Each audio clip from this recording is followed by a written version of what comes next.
सबको नमस्ते। ओम का उच्चारण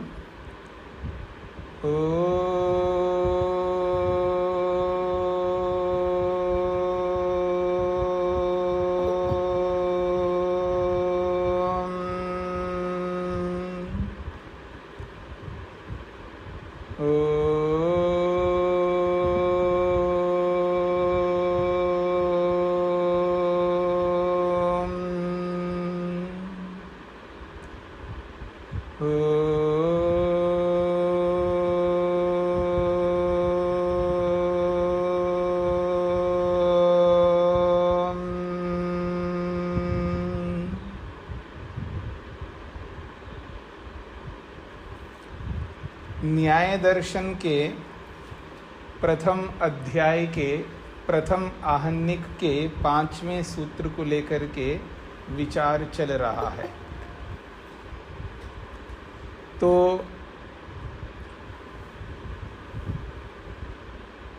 अनुमान के 3 भेद बताए हैं, पूर्ववत, शेषवत, सामान्यतो दृष्ट, और एक एक भेद के 2-2 प्रकार बताए और उन सभी 6 प्रकारों का व्याख्यान महर्षि वात्स्यायन ने उदाहरण पूर्वक किया है।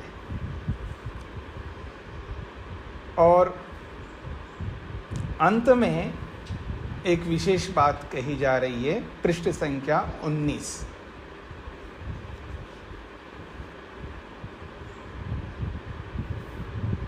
अभी तक 2 प्रमाणों की चर्चा हुई है, एक है प्रत्यक्ष प्रमाण और एक है अनुमान प्रमाण। और इन दोनों प्रमाणों को ध्यान में रखते हुए एक विशेष सिद्धांत बताया जा रहा है।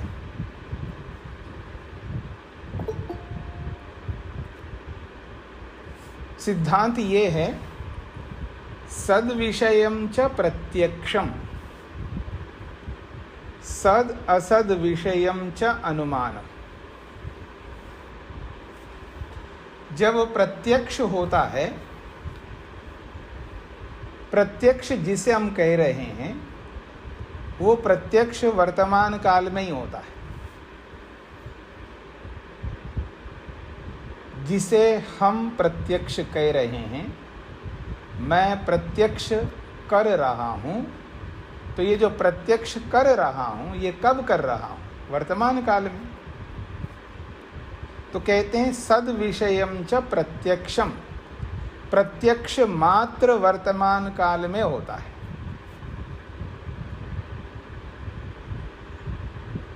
इसका क्या अर्थ हुआ?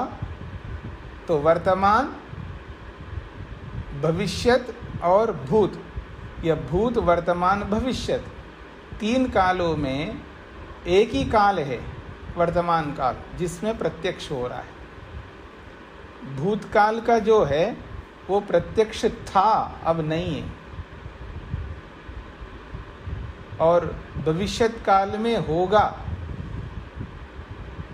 भविष्यत काल में प्रत्यक्ष होगा, हुआ नहीं है। परमात्मा का साक्षात्कार होगा, हुआ नहीं है। आत्म साक्षात्कार होगा, हुआ नहीं है।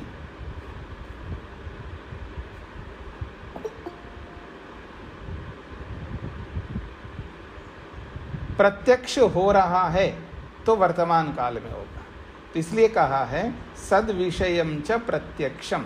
इसका जो क्षेत्र है वो सीमित है प्रत्यक्ष का। हाँ, ये अलग बात है, हमारा प्रत्यक्ष बहुत सीमित होता है और ईश्वर का प्रत्यक्ष व्याप्त होता है, व्यापक होता है। ईश्वर के लिए सब कुछ प्रत्यक्ष है। तो सद विषयम च प्रत्यक्षम। अब कहा है सद असद विषयम च अनुमानम। और अनुमान कैसा होता है?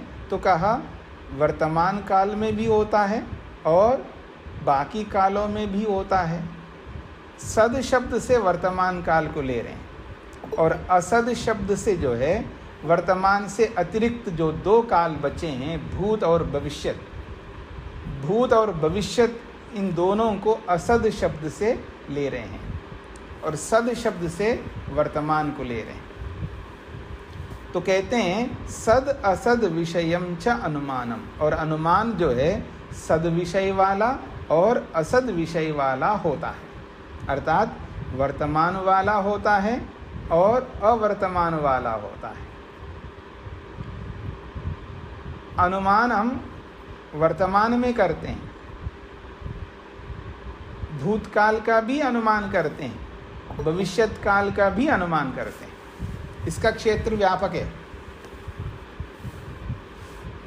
जो अनुमान हो रहा है, जो अनुमान से जो ज्ञान हो रहा है, वो वर्तमान में भी होता है, भूतकाल में भी, यानी भूतकाल का भी हम अनुमान करते हैं, भविष्यत काल का भी अनुमान करते हैं। इसलिए कह रहे हैं सद असद विषयम च अनुमानम। कस्मात, क्यों ऐसा कर रहे हैं आप? मतलब अनुमान ये सद असद विषय का क्यों होता है? तो कहते हैं त्रैकाल्य ग्रहणात्। त्रैकाल्य ग्रहणात्, त्रैकाल्य कहते हैं तीनों काल। त्रिषु कालेषु भवम त्रैकाल्यम, तीन कालों में होने वाला। त्रिषु कालेषु भवम त्रैकाल्यम, तीन कालों में होने वाला। तो तीन कालों में होने वाले को त्रैकाल्यम कहते हैं।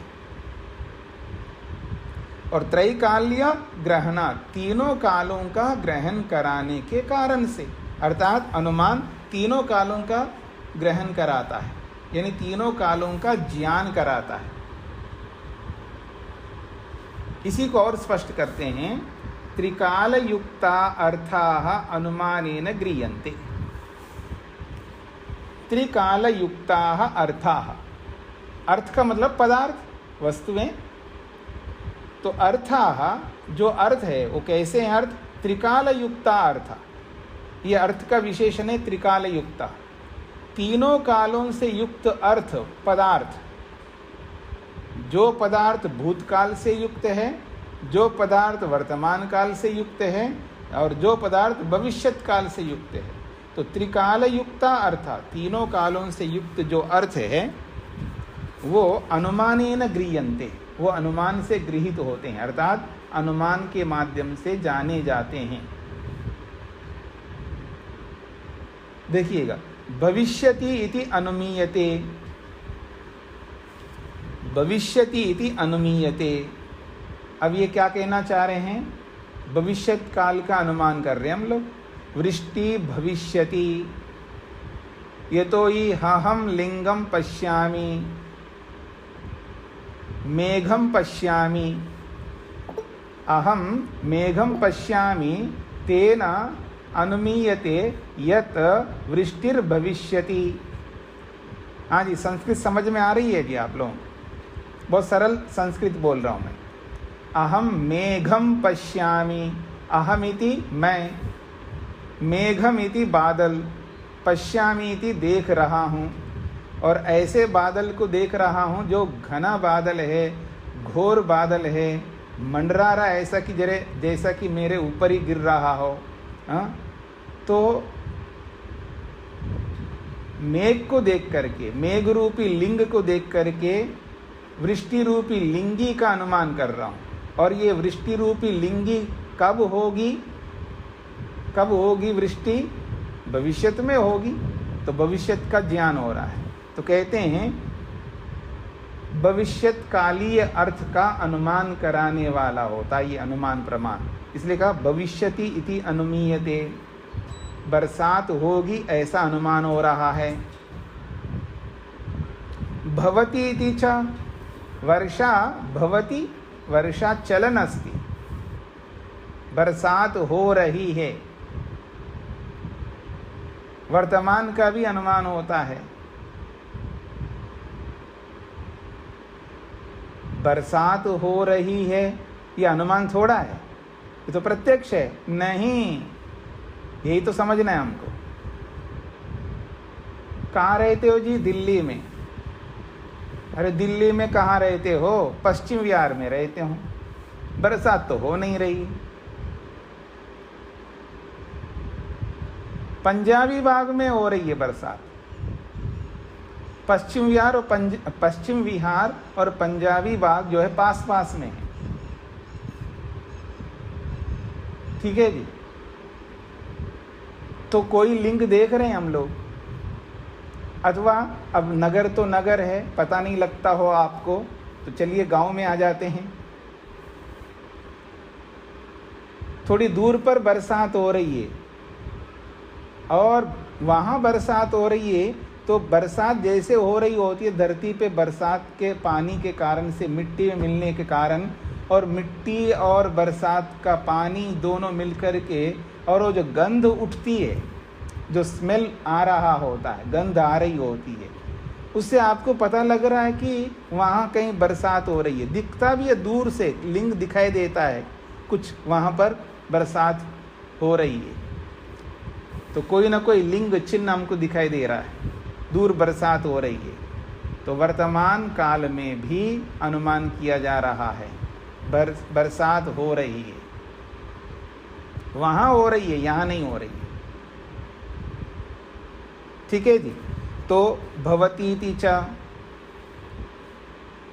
भवतीति च का मतलब है बरसात हो रही है। ठीक है जी। तो वर्तमान काल का भी अनुमान हो रहा है। फिर अभूत इति च,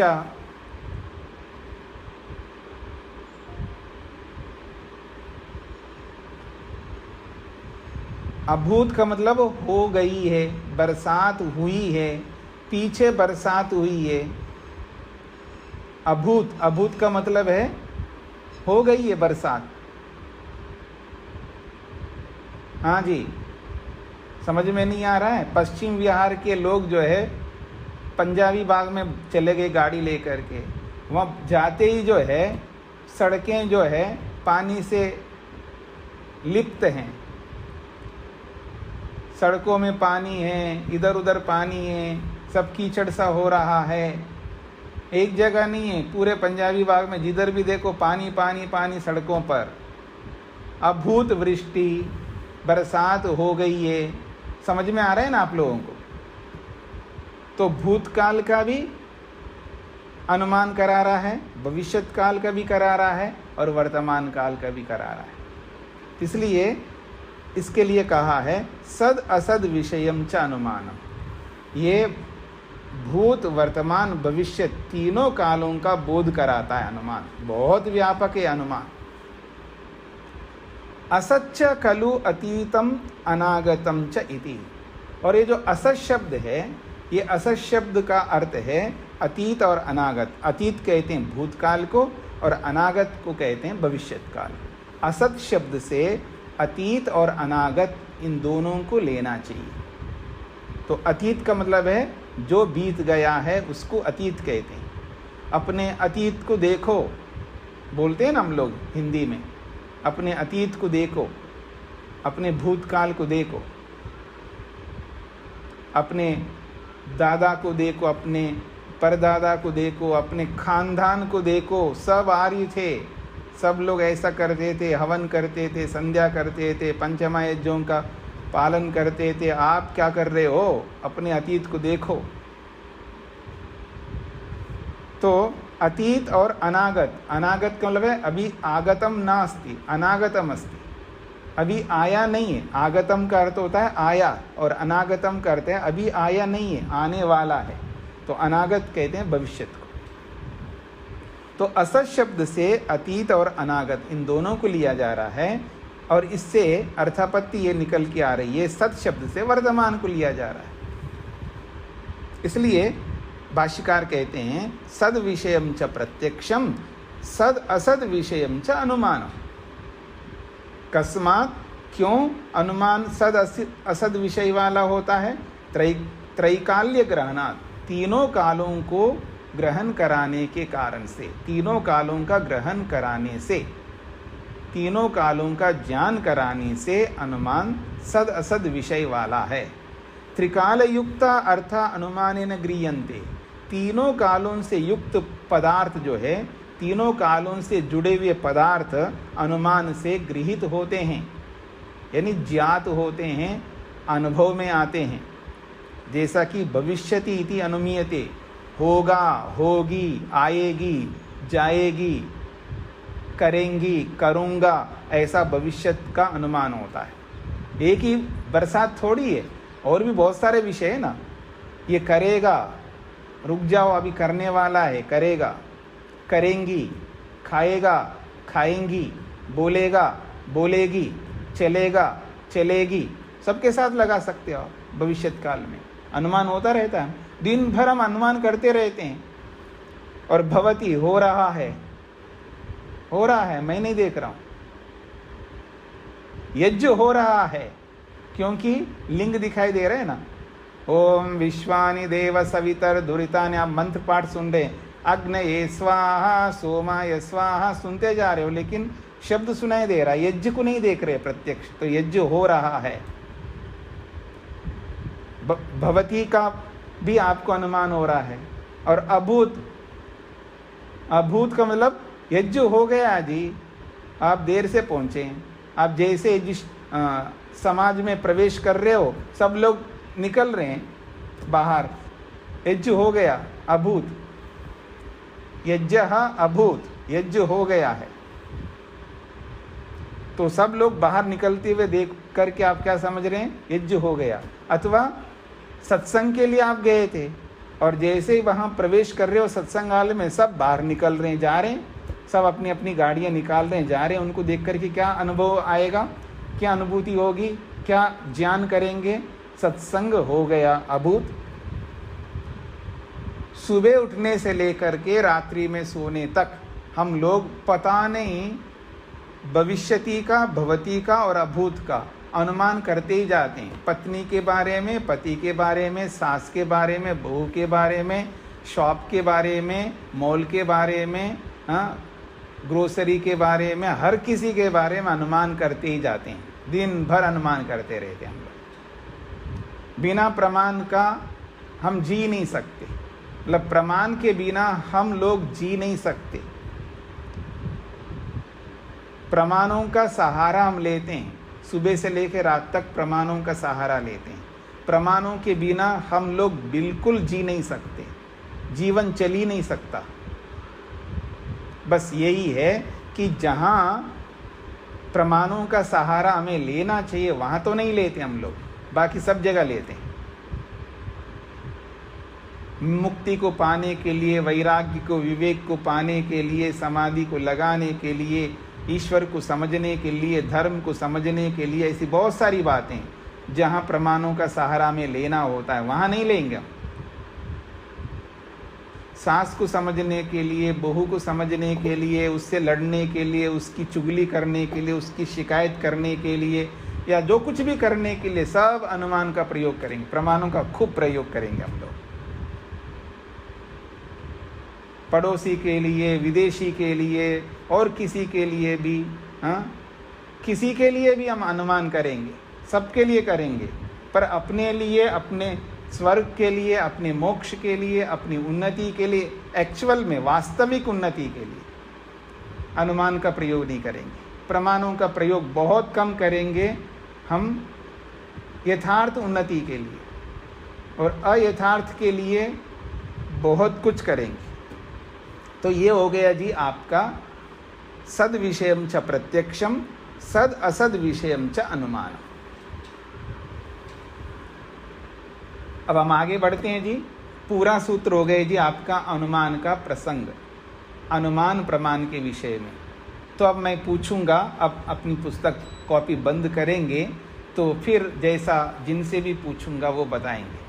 अब हाथ खड़ा कराने का वक्त चला गया, बस मैं नाम बोल दूंगा, क्योंकि मैंने कल बोला था कि सब अपने अपने क्या कहते हैं वीडियो ऑन करके रखेंगे ताकि पता लगेगा मेरे को। तो अनीता जी बताएंगे, अनीता आनंद जी, के अनुमान के 6 भेद सुनाइए। नमस्ते स्वामी जी। अनुमान जो प्रत्यक्ष के बाद होता है वह अनुमान प्रमाण है, यानी कि प्रत्यक्ष का अनुसरण करने वाला अनुमान होता है। और इसमें 3 मुख्य मुख्य रूप से है, उनके आगे दो भाग हैं। पहला है पूर्ववत, दूसरा शेषवत और तीसरा सामान्य तो दृष्टम। पूर्ववत में पहला हम ये देखें कि जिसमें कारण को देखकर कार्य का अनुमान होता है। इसी में दूसरा की या व्याख्या, इसके उदाहरण देना स्वामी जी? उदाहरण नहीं देना, केवल आपको सुनाना है। ठीक है जी। दूसरा इसकी व्याख्या यह है कि पूर्व में हमने एक वस्तु को अनेक बार देखा हुआ है, तो एक अप्रत्यक्ष लिंग को देखकर उस लिंग का अनुमान कर सकते हैं। पूर्व में कई बार हमने इस चीज को देख लिया। तो दूसरा शेषवत है, जिसमें कार्य को देखकर हम कारण को जानते हैं। और इसी में दूसरा शेषवत में हम इसको रहेंगे परिशेष में आए, जो बचा हुआ होता है, जो बच गया। और तीसरा सामान्य तो दृष्टम। सामान्य तो दृष्टम एक जनरल नियम होता है जो सबके ऊपर लागू होता है। जैसे किसी कोई वस्तु पर मिठाई पड़ गया तो देख करके इसको हलवाई कोई बनाने वाला है, एक सामान्य नियम है। उसी में दूसरा ये आ जाता है कि हम लिंगी को देखकर, तो लिंग को देखकर ये लिंग कितना सिस्टमेटिकल तरीके से बना हुआ है, तो उसका कोई बनाने वाला होगा, उसका हम उस लिंगी का अनुमान कर सकते हैं। ये सामान्य प्रदर्शन, ये 6 है जी। तो आपने जो पूर्ववत का दूसरा नियम समझाया है आपने, उसको दोबारा बोलिए। पूर्ववत का कारण को देख करके कार्य का अनुमान करना एक स्थिति है, और दूसरी स्थिति बताइए दोबारा आपने। दूसरी स्थिति ये होती है कि हम जब एक वस्तु को अनेक बार उसका प्रत्यक्ष कर लेते हैं कि जैसे हमने कारण देखा, कारण को कार्य, हमने कुम्हार और घड़े को कई बार इकट्ठा जैसे देखा, मिट्टी और घड़े, सॉरी, तो अब कारण में भी या मिट्टी को समझ आ जाएगा कि इससे घड़ा बनेगा। ठीक है, अब थोड़ा सा ठीक बोल दिया आपने। तो इसको ऐसा आपको बोलना है, लिंग और लिंगी। हमने अनेक बार लिंग लिंगी को एक साथ देखा है, अनेक बार लिंग और लिंगी। तो ऐसी शब्दावली बोलेंगे तो आपकी परिभाषा क्लियर सामने आएगी। लिंग और लिंगी को अनेक बार हमने देखा एक साथ, जैसे कि धुआं अग्नि, पति पत्नी, पिता पुत्र, माता पुत्री, गुरु शिष्य, तो इनको अनेक बार देखा। फिर उसके बाद में दोनों में से किसी एक को हम देख लेते हैं, एक दिखाई नहीं देते हैं, तो गुरु को देखने से शिष्य का अनुमान हो जाएगा, अथवा शिष्य को देखने से गुरु का अनुमान हो जाएगा। पति को देखने से पत्नी का अनुमान हो जाएगा, अथवा पत्नी को देखने से पति का अनुमान हो जाएगा। सास को देखने से बहू का अनुमान हो जाएगा, अथवा बहू को देखने से सास का अनुमान हो जाएगा। ऐसा तो दोनों को अनेक बार देखते हैं। तो वहाँ ये परिभाषा में बोलना है, लिंग और लिंगी दोनों को एक साथ हमने अनेक बार देखा। अब उस देखे हुए को पूर्व की भांति अब दोबारा दोनों को एक साथ नहीं देख रहे, उनमें से एक को देख पा रहे हैं, और जो दूसरा नहीं दिखाई दे रहा है तो उसका अनुमान हो जाएगा। इसको कहते हैं पूर्ववत। हाँ जी, स्पष्ट हो गया जी आप लोगों को। अब मैं पूछूं कि सामान्य तो दृष्ट का उसकी दूसरी व्याख्या अल्पना जी बताएंगे। सामान्य तो दृष्ट की दूसरी व्याख्या जी। सामान्य तो दृष्ट में ये होता है कि उसमें लिंग और लिंगी का जो संबंध है उसको हमने जाना हुआ नहीं होता है, साक्षात नहीं जाना होता है, लेकिन सामान्य नियम के आधार पर हम ऐसा जानते हैं कि जहाँ पर लिंग है वहाँ पर लिंगी अवश्य ही होगा। उस नियम के आधार पर हम लिंग के द्वारा जो प्रत्यक्ष है अप्रत्यक्ष लिंगी का ज्ञान करते हैं। जी बिल्कुल ठीक बताया आपने। सामान्य तो दृष्ट की दूसरी व्याख्या अल्पना जी ने की है। इसमें ये स्पष्ट कहा है कि सामान्य तो दृष्टि में सामान्य नियम होता है। सामान्य नियम क्या है? लिंग और लिंगी, तो उनको हम पहले देखे हुए होते हैं। पर यहाँ ऐसा हो रहा है कि हर जगह पर हम दोनों को नहीं देख पाते, यानी दोनों का साक्षात प्रत्यक्ष नहीं कर पाते। जैसे धुएं और अग्नि को हम साक्षात देख पाते हैं, कभी ना कभी देखेंगे हम, आसान है इनको देखना। या सास बहू को देखना आसान है, पति पत्नी को देखना आसान है, गुरु शिष्य को देखना आसान है। ऐसे जितने भी जोड़े हो सकते हैं, दोनों लिंग लिंगी के रूप में जहाँ पर उनको देखना आसान होता है, हम देख लेंगे कभी ना कभी। लेकिन हर जगह हम देख नहीं पाते हैं, हर जगह हम लोग देख नहीं पाते हैं। तो जहाँ देख नहीं पाते हैं वहाँ पर देखने का मतलब प्रत्यक्ष नहीं देख पा रहे। ऐसे स्थानों पर ये सामान्य तो दृष्टि का दूसरा नियम यानी दूसरी व्याख्या काम आती है कि दोनों नहीं देख पा रहे हैं तो कम से कम एक तो देख ही रहे हैं। अब एक देख रहे हैं तो हमें समझ में आ जाएगा, क्योंकि लिंग को देख लिया, अब लिंगी को देखना जरूरी नहीं है, बिना देखे ही उस लिंगी का हम अनुमान करेंगे। तो प्रत्यक्ष पूर्वक होना चाहिए, अनुमान जो है प्रत्यक्ष पूर्वक होना चाहिए। तो प्रत्यक्ष पूर्वक का मतलब है दोनों प्रत्यक्ष होना जरूरी नहीं है, इस बात को समझ लीजिएगा। कहीं पर तो दोनों प्रत्यक्ष होंगे, जैसे धुआं अग्नि है, सास बहू है या गुरु शिष्य है, ये दोनों प्रत्यक्ष होंगे। लेकिन हर जगह अनुमान में दोनों ही लिंग और लिंगी प्रत्यक्ष करना जरूरी नहीं है, इस बात को भी हमें मन में बिठाना है। प्रत्यक्ष पूर्वक होना चाहिए अनुमान, ये तो है, लेकिन ये जरूरी नहीं है कि लिंग और लिंगी दोनों ही प्रत्यक्ष हो तो ही उसका अनुमान होगा। अगर ऐसा नियम बनाएंगे तो मुश्किल हो जाएगी हमारे लिए। हम जिसके लिए मेहनत करना चाह रहे हैं उसके लिए मेहनत नहीं कर पाएंगे। हम भगवान का दर्शन करने के लिए मेहनत करना चाह रहे हैं, प्रमाणों का प्रयोग भगवान को पाने के लिए करना चाह रहे हैं हम लोग, याद रखना। हाँ जी, ये घर गृहस्थी को चलाने के लिए प्रमाणों का प्रयोग नहीं करना है, हमें समझने का प्रयत्न करना। हाँ, थोड़ा सा आपको अजीब लगेगा, नौकरी करने के लिए या गृहस्थ को चलाने के लिए, घर बनाने के लिए, जमीन खरीदने के लिए, अथवा और भी बहुत सारे काम हैं संसार के, इनके लिए हम प्रमाणों का प्रयोग नहीं करना चाह रहे।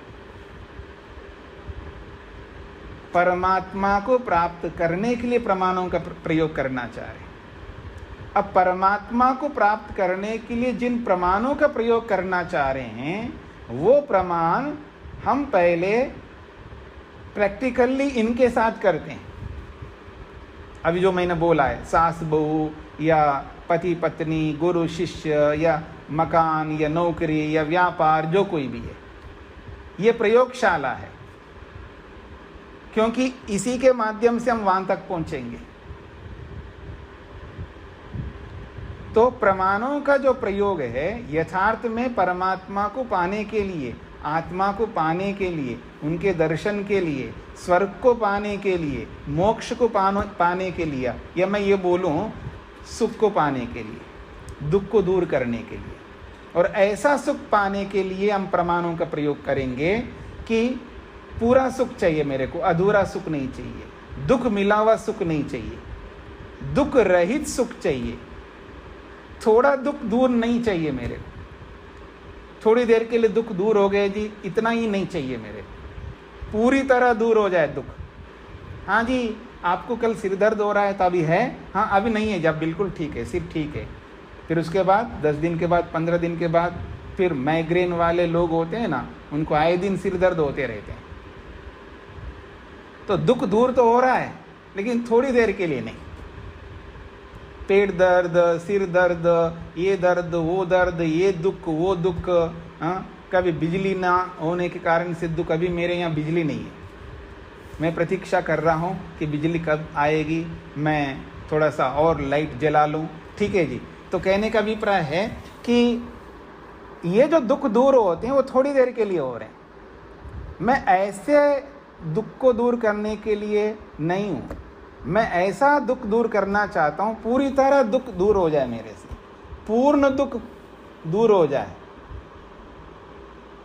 पूरा दुख दूर हो जाए, तो उसके लिए प्रमाणों का प्रयोग करना चाहता हूँ। इस बात पर ध्यान दीजिएगा।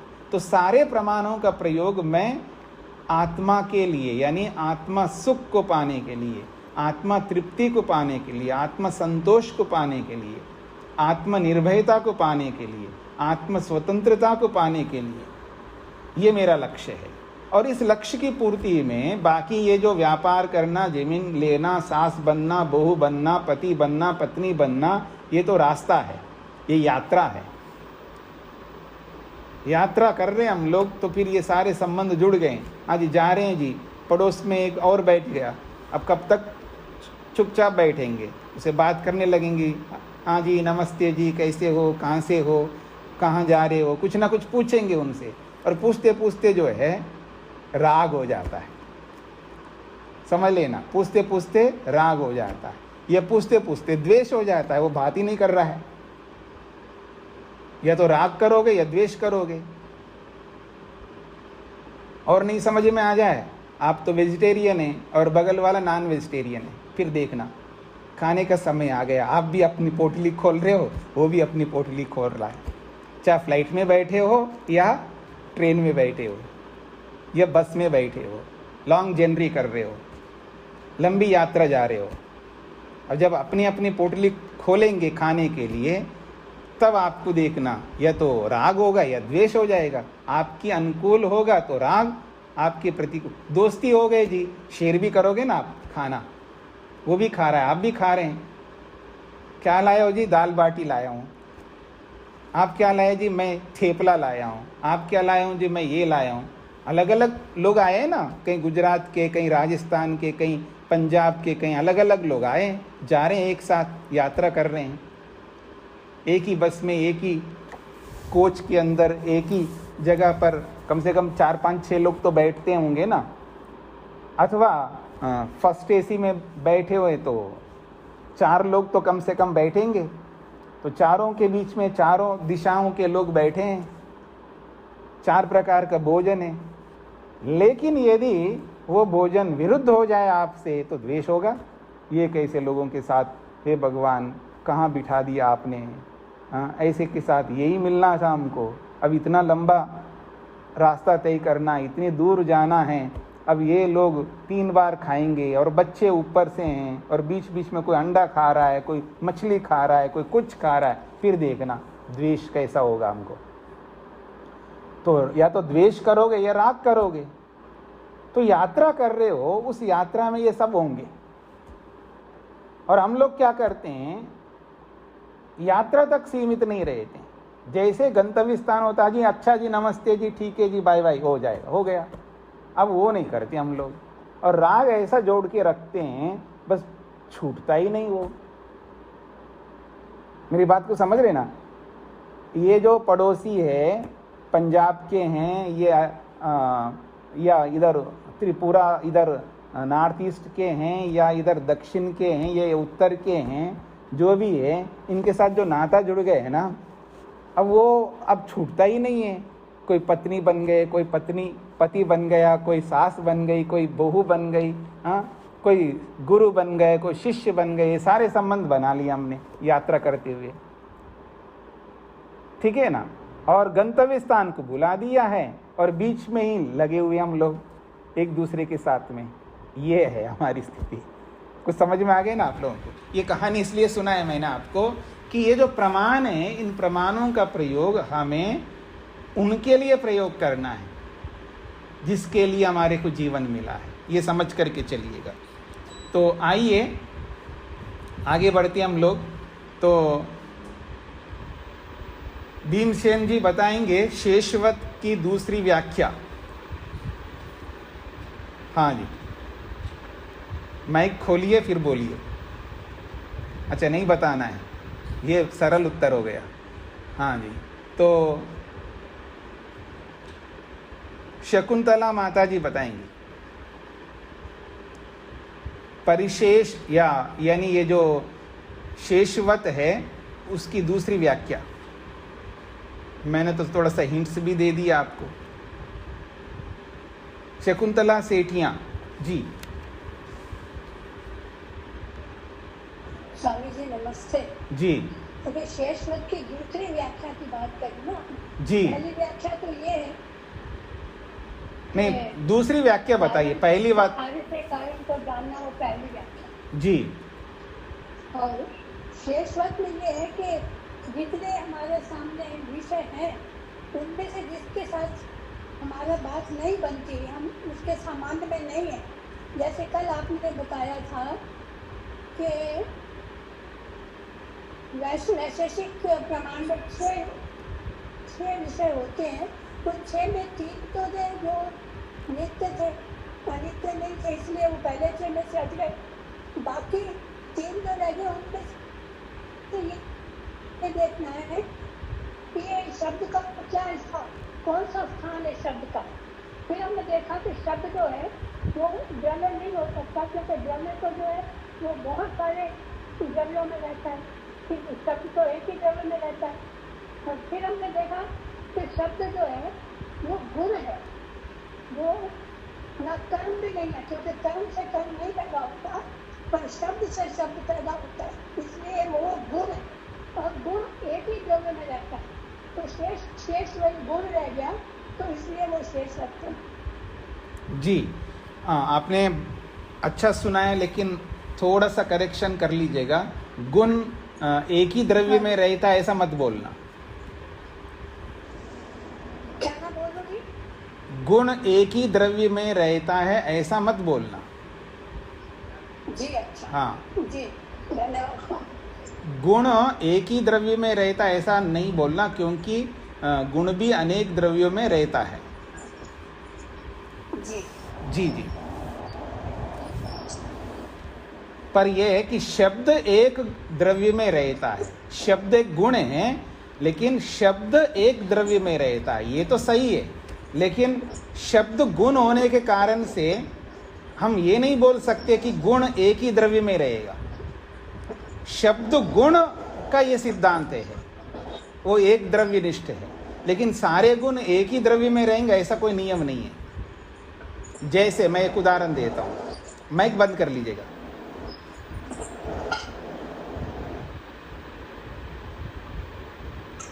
माइक बंद करिएगा।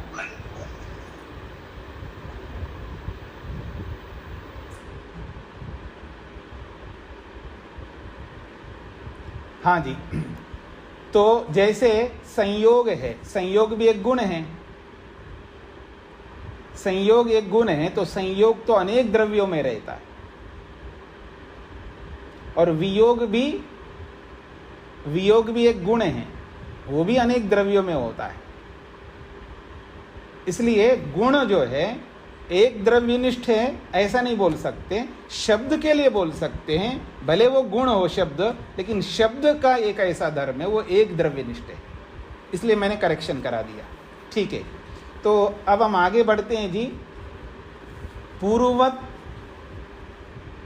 शेषवत, सामान्य तो दृष्ट के हमने 2 उदाहरण आपके सामने, एक तो सामान्य तो दृष्टि की दूसरी व्याख्या को लेकर के आपने सुना है, और शेषवत की दूसरी व्याख्या आपने सुनी है, और पूर्ववत की भी आपने वैसे पूर्ववत का दोबारा पूछ लेता हूँ मैं। पूर्ववत की पहली व्याख्या रूप जी सुनाएंगे। पूर्ववत अनुमान की पहली व्याख्या सुनाएंगे उदाहरण सहित। ओके, जी जी। पूर्ववत प्रमाण में स्वामी जी कारणों को देखकर कार्य का अनुमान होता है जी। और इसमें जैसे कुछ भी हम जैसे सब्जी काट रहे हैं तो उसको देखकर हमें अनुमान होता है कि अभी सब्जी बनाई जाएगी। जब कच्चे इसको सब्जी को देख के अनुमान होता है कि उसके जो भी कारण होते हैं जो सब्जी में डलते हैं, उसको देख के अनुमान होता है कि इससे सब्जी बनाई जाएगी। ठीक है। और पूर्ववत की दूसरी व्याख्या? पूर्ववत की दूसरी व्याख्या में स्वामी जी हाँ, हमें लिंग और लिंगी, जो लिंग और लिंगी है, उसमें एक को देखकर दूसरे का अनुमान होता है। जैसे कि बादल को देख के वर्षा का अनुमान होता है। हाँ जी, पहले सिद्धांत बताना, नियम बताना है। पूर्ववत की दूसरी व्याख्या, मतलब पूर्ववत प्रमाण का लक्षण बताना है। अपने लक्षण अभी बताए नहीं, उदाहरण बाद में आएगा, पहले लक्षण बताना है। पूर्ववत अनुमान की दूसरी व्याख्या का लक्षण।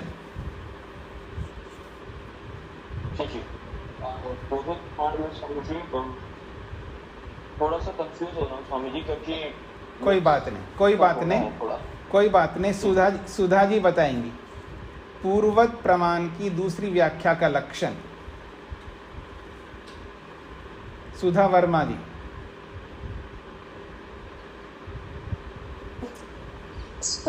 पूर्ववत प्रमाण की दूसरी व्याख्या जी, प्रमाण की दूसरी व्याख्या है कि हमने एक साथ किसी को देखा है, पिता पुत्र को देखा हो, माता पुत्री को देखा हो, शिशु को, किसी को देखा है, तो जब हमने प्रत्यक्ष में देख लिया है, लेकिन अब बाद में उनको उनमें से एक ही दिखाई दे रहा है, पुत्र दिखाई दे रहा है, तो हम पिता का अनुमान लगा लें कि इनके पिता भी हैं, इनके साथ रहते हैं।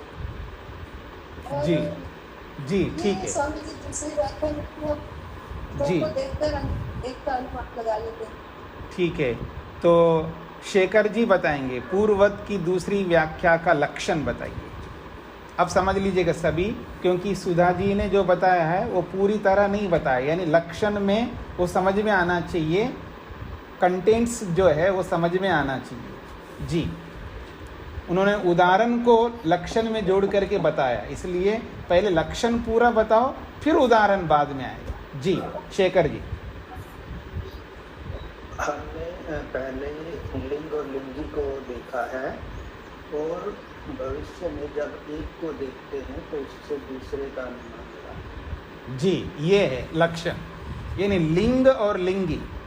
तो उन्होंने लक्षण में लिंग लिंगी को नहीं बोला है, उन्होंने उदाहरण को जोड़ दिया लक्षण में। जैसे पिता पुत्र को देखा, वो तो उदाहरण है, पिता पुत्र, उदाहरण बाद में आएगा। पहले लक्षण में ऐसा बोलना है कि लिंग लिंगी को हमने अनेक बार देखा है प्रत्यक्ष एक साथ, अब कभी दोबारा हमें दोनों को एक साथ नहीं देखना हो रहा है, केवल एक ही देख पा रहे हैं। उस एक को देख करके दूसरे का हम अनुमान करेंगे। ये है पूर्ववत, क्योंकि पूर्व की भांति पहले जैसा देखा है उसी के अनुसार अब हम देख रहे हैं, लेकिन दो नहीं देख पा रहे हैं, एक ही देख रहे हैं, क्योंकि उन दोनों में से एक को जो देखा है उसको हमने पहले देखा और उसके साथ जो था उसका अनुमान हो जाएगा। मेरी बात पकड़ में आ रही थी? पूर्ववत का मतलब हो गया पहले हमने दोनों के एक साथ देखा, लिंग और लिंगी को, जो पूर्व की भांति अब जो देख रहे हैं, पहले हमने दोनों को देखा था, उसमें से एक ही दिखाई दे रहा है, और उसके साथ जिसको हमने देखा था वो अब दिख नहीं रहा है, तो पहले उसके साथ जिसको देखा था उसी का अनुमान हो जाएगा। ये है पूर्ववत का लक्षण दूसरी व्याख्या का। अब उदाहरण आप कोई भी दे सकते हैं, तो उदाहरण आप में से कौन देंगे? अनिल जी देंगे। ऐसा उदाहरण दीजिएगा जो अभी तक नहीं आए, नया उदाहरण होना चाहिए। पूर्ववत प्रमाण की दूसरी व्याख्या का उदाहरण।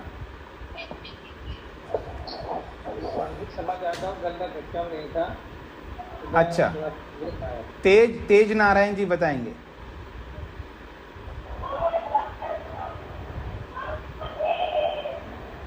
अब बाकी लोग मौन, अपना माइक बंद करना पड़ता है ना। हाँ जी, प्रमीला जी माइक बंद करिए। हाँ जी जी स्वामी जी। हमने आम और उसके पेड़ को या किसी भी फल को साथ साथ देखा है। अब हमारे सामने आम का फल आ गया, तो आम के फल को देखकर, उस लिंग को देखकर हमने उस लिंगी आम के पेड़ का अनुमान लगा दिया। ये ठीक है, ठीक है। अब प्रमिला जी बताएंगी शेषवत की दूसरी जो व्याख्या है उसका उदाहरण बताएंगे।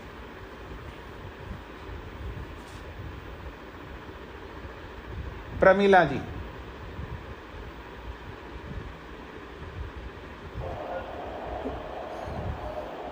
अच्छा, नहीं बताना है।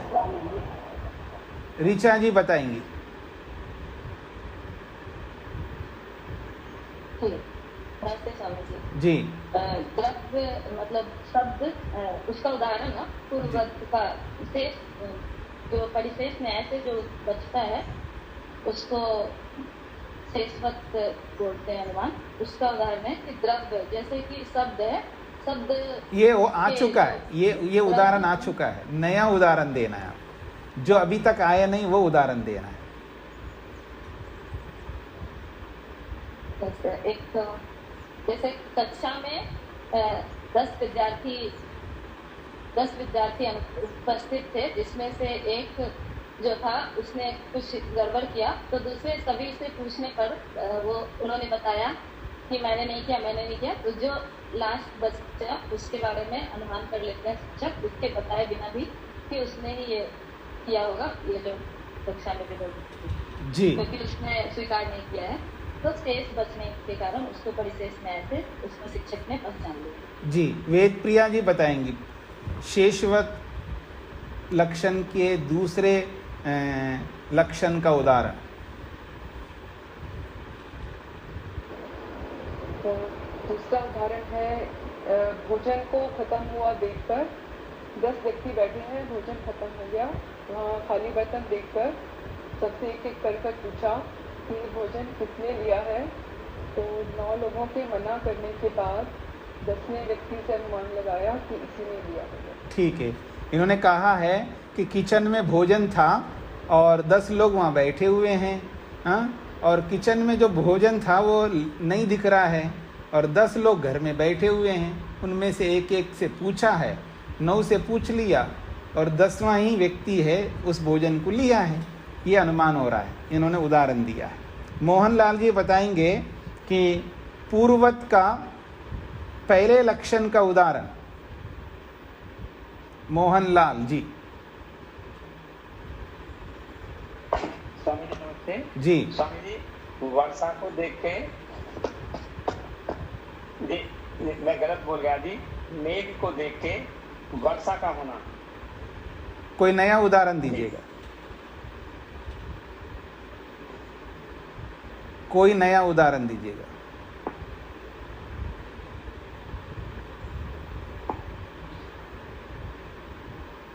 सोचिएगा। माता वेद कुमारी जी बताएंगी पूर्ववत का पहले लक्षण का उदाहरण।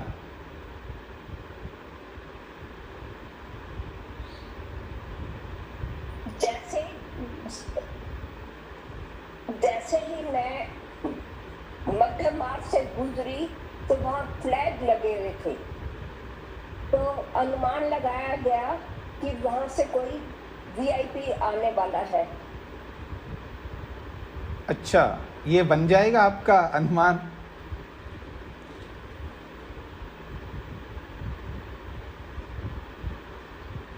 ऐसा और कोई उदाहरण दिए माता जी। बन सकता है, मैं मना नहीं करूंगा, लेकिन इसमें फिर इन्वेस्टिगेशन करना पड़ेगा। हाँ जी,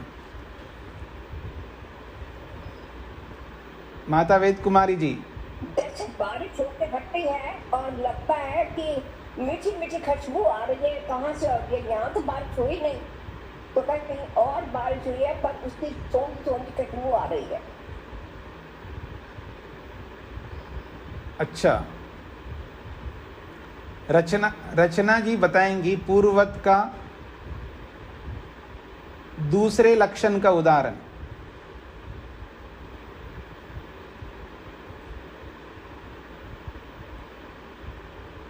आप माइक खोलिएगा ना।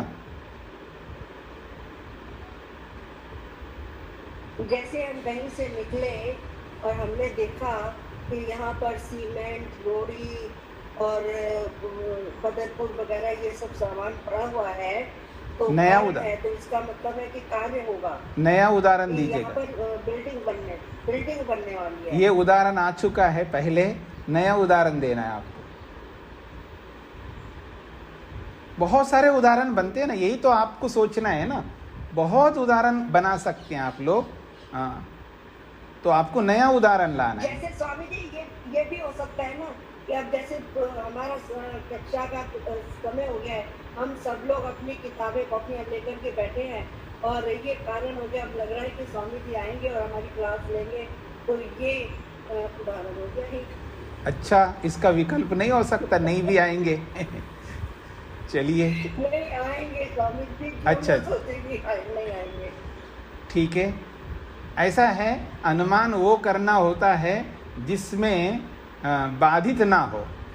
मतलब जैसे बादल को देखने मात्र से बरसात होगी, कोई ज़रूरी नहीं है। बादल के होते हुए भी बरसात नहीं होती है, ये भी समझ लेना है। बादल को देख करके बरसात होगी, ये जो अनुमान है, ये इसमें व्यभिचार नहीं होना चाहिए। अर्थात हम ऐसे बादल को देखेंगे जो बरसात होने वाले बादल होंगे। हाँ, हर बादल से बरसात नहीं होती, याद रखना, हर बादल से बरसात नहीं होती है। तो इसलिए हमें प्रमाण जब हम प्रस्तुत करते हैं, उस प्रमाण में व्यभिचार नहीं होना चाहिए, अर्थात वो बदल ना जाए। ऐसा उदाहरण, ऐसा प्रमाण प्रस्तुत करना होता है जिससे प्रमाण बदले नहीं कभी।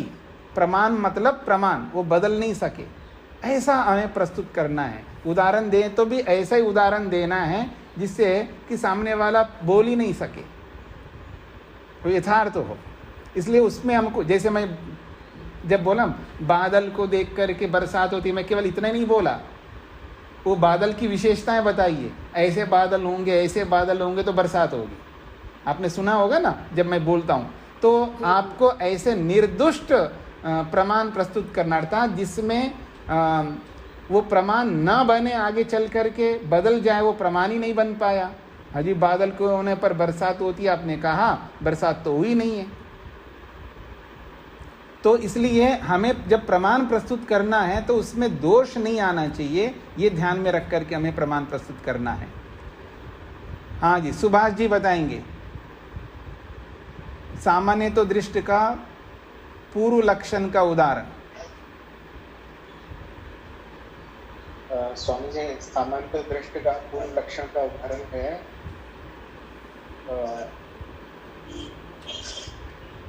मतलब चीजें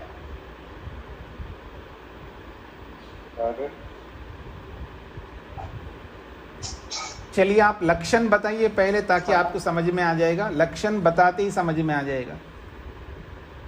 जी।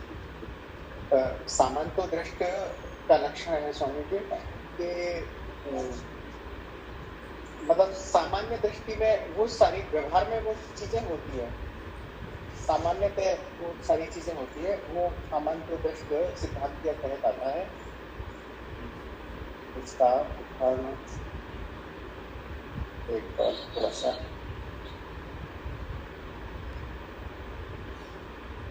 जैसे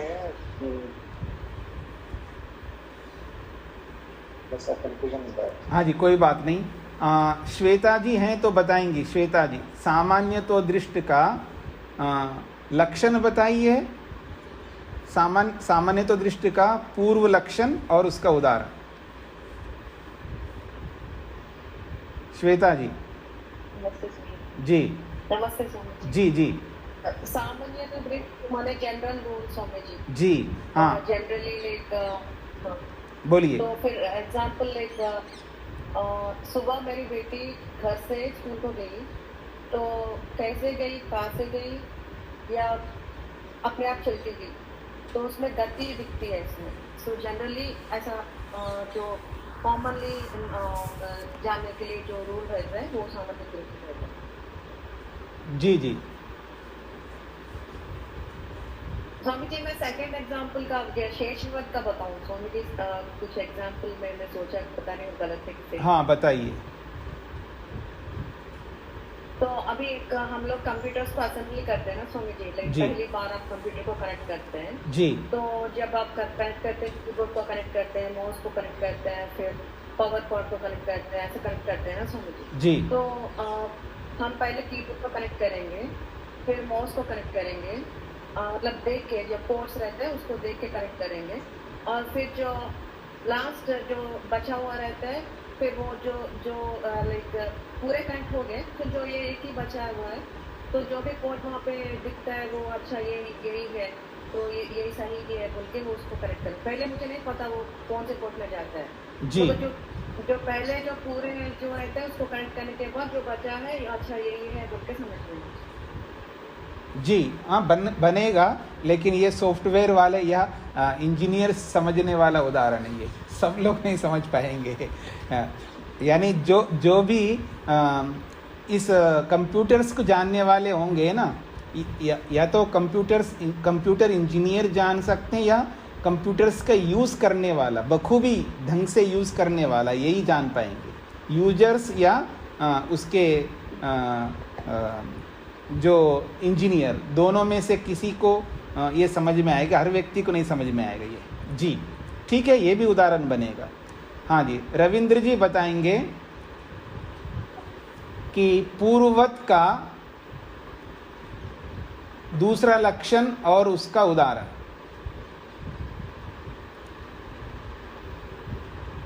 फरीदाबाद, रविंद्र जी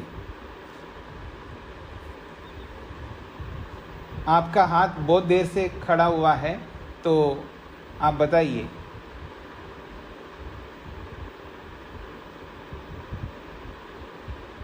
हाँ, ये लाभ है जब वीडियो ऑन नहीं करने का, ये लाभ है कि व्यक्ति सामने बैठा हुआ नहीं बैठा है पता नहीं लगेगा, ऑन करके चला जा सकता है कहीं भी इधर उधर दूसरे कामों के लिए, ये भी हो सकता है ना।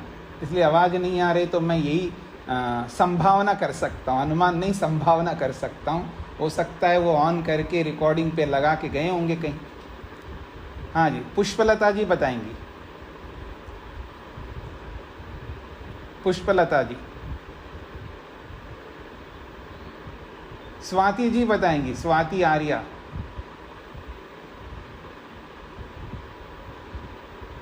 स्वामी जी मेरा नेट अनस्टेबल हो रहा है, कभी आ रहा कभी जा रहा है। अच्छा कोई बात नहीं, स्वाति जी आप बताएंगी। चलिएगा, आप लोगों ने, बहुत लोगों ने बताया है, कुछ लोगों ने तैयारियां की अच्छी और कुछ लोगों को और तैयारी करने की आवश्यकता है।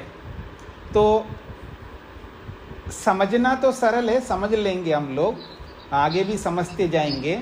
मुख्य बात है इस समझ को उदाहरणों में लगा करके देखना, ये समझ और अधिक बढ़ाना है हमको, क्योंकि प्रमाणों का जब प्रयोग करेंगे हम व्यवहार में और उदाहरण को साथ में जोड़ेंगे तब इसमें स्पष्टता आएगी। आप में से कोई अपने माइक को बंद नहीं किया हुआ है, बंद करके रखिएगा।